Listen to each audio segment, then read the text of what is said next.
온 세상 위하여 나 복음 전하리. 만 백성 모두 나와서 주 말씀 들으라. 죄 중에 빠져서 헤매는 자들아, 주님의 음성 듣고서 너 구원 받으라. 전하고 기도해 매일 증인 되리라. 세상 모든 사람 다 듣고 그 사랑 알도록 온 세상 위하여 이 복음 전하리.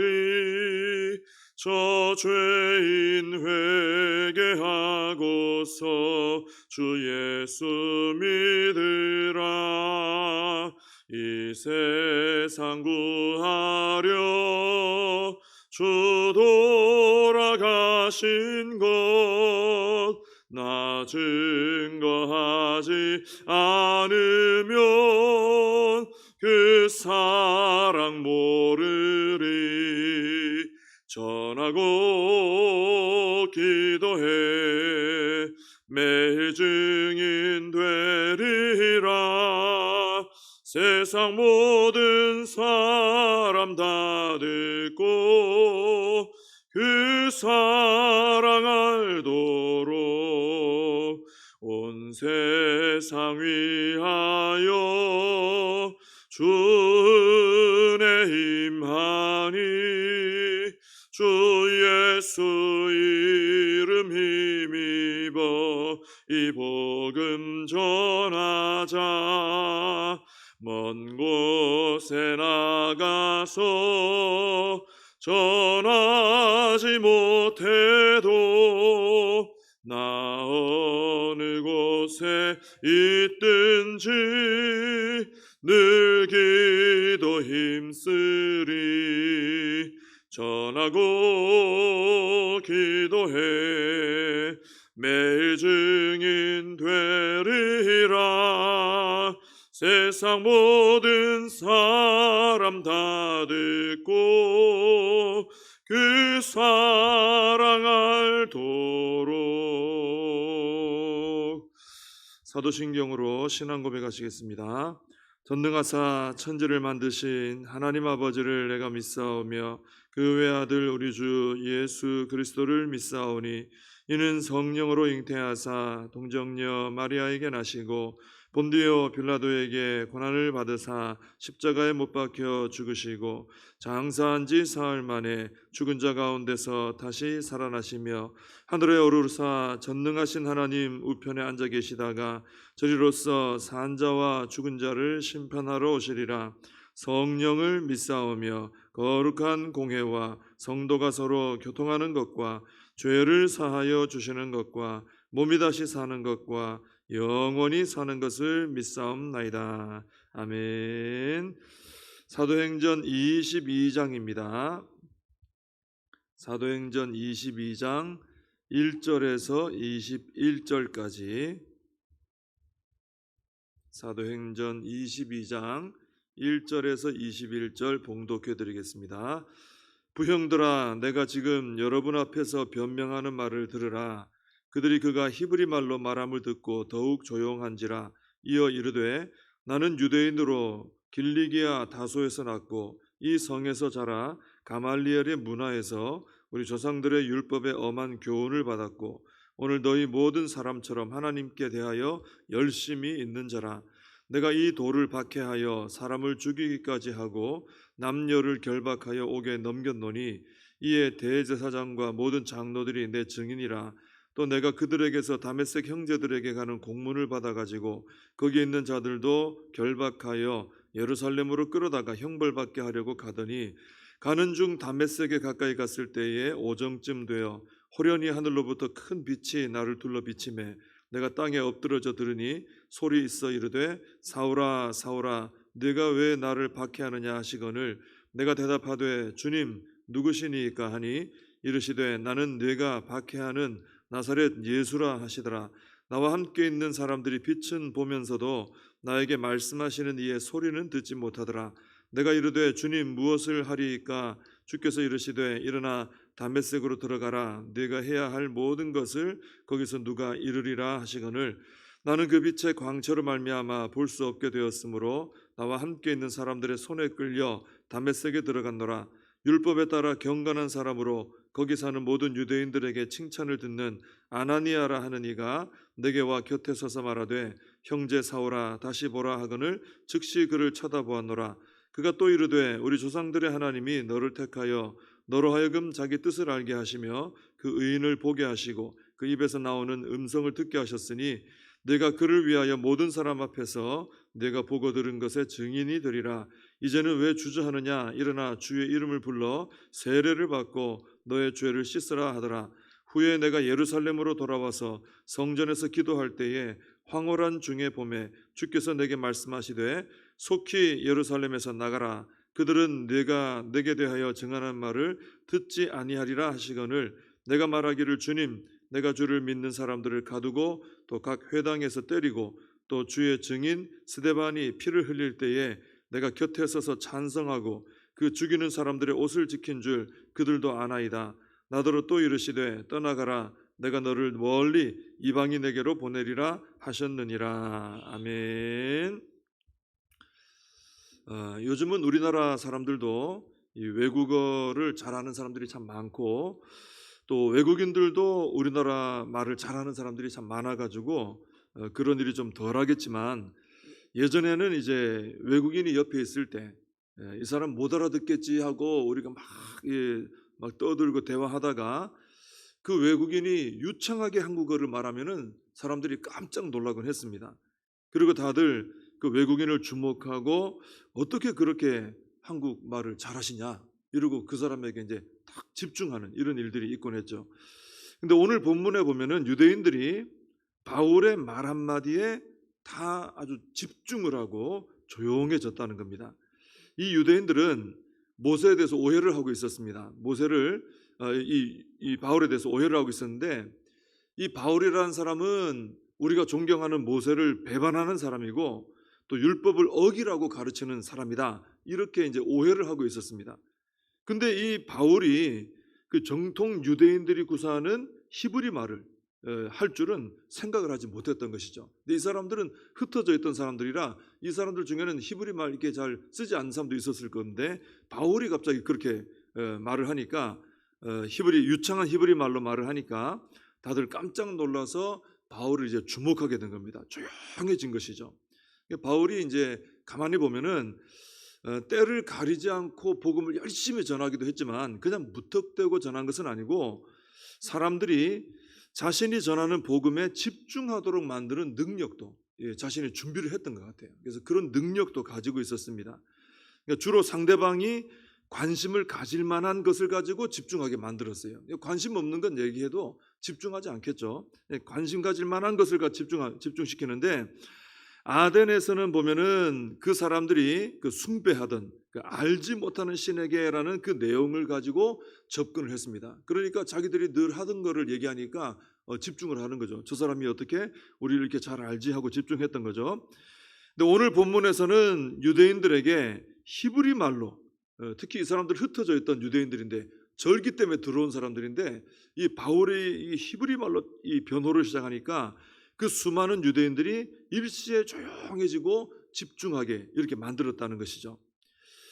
만약 우리도 이제 누군가와 대화를 하면서 복음을 전해야 할 필요를 느꼈을 때 상대방이 관심을 가질 만한 것으로 접촉점을 만들어 가지고 접근을 하면은 상대방이 집중을 하게 만들 수 있을 것입니다. 전혀 엉뚱한 얘기하면은 듣지 않겠죠. 근데 상대방이 관심을 가질 만한 것을 가지고 이제 접근을 하면은 귀를 기울인다는 것입니다. 그래서 전도를 잘 하려면은 우리가 기도도 많이 해야 되고 성령 충만을 받아야 되니까 그렇게 해야 되지만은 내가 전도할 대상자를 잘 살펴가지고 이 사람이 어떤 사람인지 또 무엇에 관심이 있는 사람인지, 어떻게 접근하고 어떻게 말을 시작하면 좋을지 이런 것도 우리가 준비를 해놓으면 훨씬 더 효과적인 전도가 될 수 있다는 것입니다.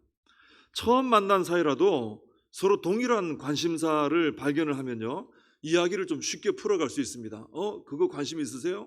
그 취미생활 그거 하세요? 하고 하면은 서로 대화가 되는 거죠. 그래서 전도를 하려면 우리가 상대방을 좀 잘 먼저 파악을 할 필요가 있고, 또 어떻게 접근하면 좋을지 기도하면서 성령님의 지혜를 구하는 것, 이런 준비가 필요하다라는 것입니다. 이어서 바울은 3절에서 21절까지 보면은 간증을 하죠. 복음도 전하면서 이제 간증하고 복음을 제시하는데, 이 간증을 가만히 보시면은 크게 세 대지로 되어 있습니다. 첫째는 자신이 원래는 철저한 유대인이었다, 이것을 밝힙니다. 저는 유대인이고요, 다소에서 났고, 다소는 작은 성이 아니라 그랬거든요.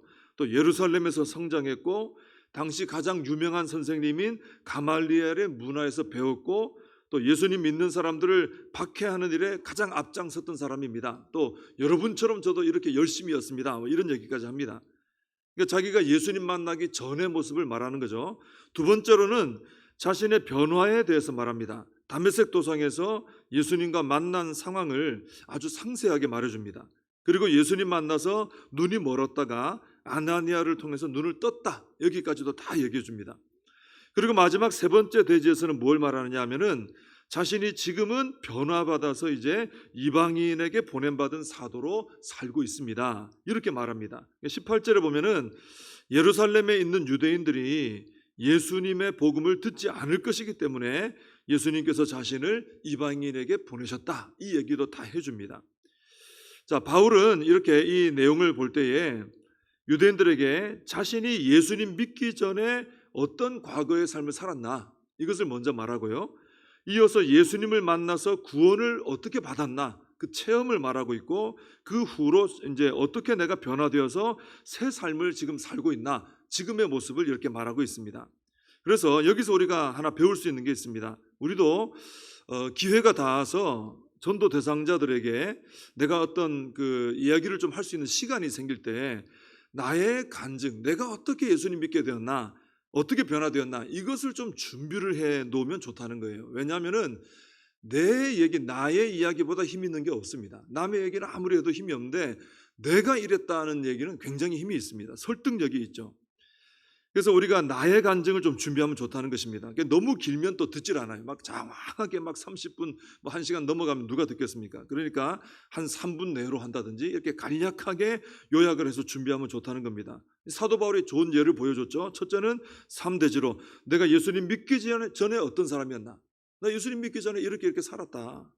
근데 내가 어떻게 예수님 만났나? 이런 체험이 있다, 나에게는. 그리고 지금은 내가 예수님 믿고 어떻게 변화된 삶을 살고 있나, 이것을 우리가 잘 요약을 해놓으면은 필요할 때 그걸 말해줘야 될 때가 있거든요. 전도 대상자하고 이렇게 대화를 하다 보면 그때 아주 요긴하게 사용을 할 수 있다는 것이죠.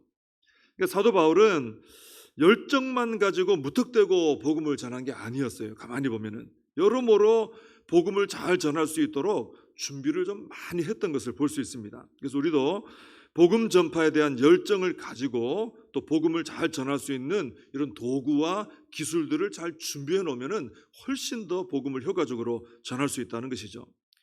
여러분, 이 바울의 간증을 보면은 처음에는 유대인들이 아주 좋아할 만한 이야기로 시작을 했습니다. 자신이 얼마나 철저한 유대인으로 살았는가, 이걸 밝히죠. 그래서 아마 거기 있는 유대인들이 깜짝 놀랐을 거예요. 거기 있는 누구도 사도 바울이 유대인으로서 열심히 살았던 시절, 그 시절처럼 그렇게 열심히 산 사람 거기 없었을 겁니다. 사도 바울은 뭐 제일 앞장서 갔으니까요. 그래서 다들 바울의 이야기를 들으면서 아마 그런 생각했을 겁니다. 야, 우리가 사람을 잘못 봤구나. 이분은 정말 훌륭한 유대인이구나. 아마 그런 생각들을 가지게 됐을 거예요. 만약에 사도 바울이 거기까지만 이야기하고 과거의 자기 얘기만 하고 이야기를 마무리 지었으면 바울에 대한 오해를 많이 풀었을 겁니다. 오히려 유대인들이 바울을 존경하게 됐을 수도 있을 겁니다. 근데 바울은 거기서 멈추질 않았습니다. 바울은 점점 그 간증의 중심을 예수님께로 옮겨갔고 결국은 예수님께서 자신을 만나 주셔서 구원받았고 이방인의 사도로 살아가고 있다. 이렇게 간증을 마무리 지었어요. 특히 예수님께서 바울에게 유대인들, 여기 예루살렘 유대인들 말 안 들을 거니까 너 이방인에게로 가라 하신 이 말씀은 유대인들이 들으면은 이때까지 은혜 잘 받다가 그죠? 아주 좋은 얘기 듣고 있다가 이 얘기를 하면 폭발할 수도 있는 그런 여지가 있는 말이거든요. 그런데도 이 말을 그대로 전합니다. 이 말 때문에 결국 유대인들이 이후에 보면은 폭발을 해요. 다시 너의 말은 들을 거 없다. 그러고 이제 죽이라 그렇게 폭발을 합니다. 근데 이 바울의 간증을 보면은 사람들이 듣기 좋아하는 말만 해서는 사람들의 영혼에 부딪힘을 가져올 수 없고 반드시 이 사람들이 듣기 싫어해도 복음을 제시해야 영혼에 부딪힘이 오고 받아들이는 자는 구원받게 된다는 것을 깨닫게 된다는 거예요. 그 앞에서도 전도할 때 항상 그랬어요.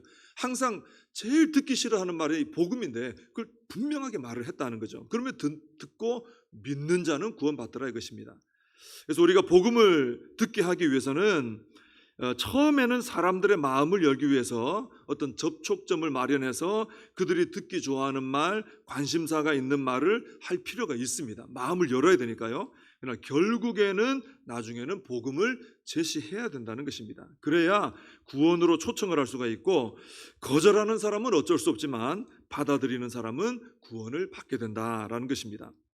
이렇게 바울이 전도를 위해서 철저하게 이렇게 준비를 했던, 뭐 그냥 무턱대고 한 게 아니고 성령도 받았지만 여러 가지로 준비를 했어요. 상대방도 굉장히 잘 살펴서 대비를 했습니다. 이렇게 준비를 한 것은 한 영혼이 구원받는 일이 가장 귀한 일이기 때문입니다. 그래서 사도 바울은 열심히 복음을 어떻게 효과적으로 전할까 연구하고 실습하고 또 준비하고 이렇게 했던 것이죠.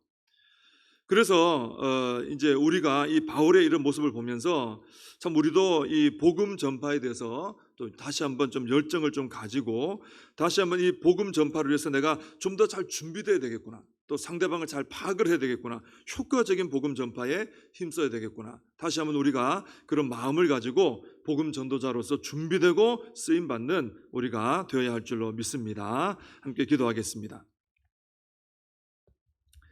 하나님 아버지, 저희들에게 맡겨주신 사명 가운데 가장 소중한 사명, 한 영혼을 주님께로 돌아오게 하는 복음 전파의 사명인 줄로 믿습니다. 하나님, 사도 바울을 볼 때 참 열정이 대단하시구나 정도만 생각했는데 이 복음을 전파하는 그 내용들을 하나하나 살펴보면 그 복음 전파를 위해서 정말 열심히 준비를 했고 또 그들에게 어떻게 효과적으로 전할 것인지를 많이 연구하고 또 준비 연습하고 훈련했던 것을 보게 됩니다. 하나님 아버지, 저희들도 저희들에게 맡겨주신 이 가장 소중한 사명, 이 복음 전파의 사명을 잘 감당할 수 있도록 기도도 열심히 할 뿐 아니라 내가 복음 전할 사람들을 잘 살펴서 그들에게 잘 다가갈 수 있는 준비도 하고 효과적인 전도를 할 수 있는 준비를 해서 또 많은 열매로 하나님께 영광 돌리는 전도자로 살아갈 수 있도록 저희들을 축복하여 주시옵소서. 예수님의 이름으로 기도하옵나이다. 아멘. 주님 가르쳐주신 기도로 예배를 마칩니다. 하늘에 계신 우리 아버지여, 이름이 거룩히 여김을 받으시오며 나라의 임하옵시며 뜻이 하늘에서 이룬 것 같이 땅에서도 이루어지이다. 오늘날 우리에게 일용할 양식을 주옵시고 우리가 우리에게 죄진 자를 사하여 준 것 같이 우리 죄를 사하여 주옵시고 우리를 시험에 들게 하지 마옵시고 다만 악에서 구하옵소서. 대개 나라와 권세와 영광이 아버지께 영원히 있사옵나이다. 아멘. 오늘 말씀 붙들고 함께 기도하시고 이 나라 민족을 위해서 기도해 주시고 또 우리 교회와 다음 세대 이제 곧 시작되는 여름 성경학교와 수련회 위해서 또 우리 사명 붙들고 함께 기도하겠습니다.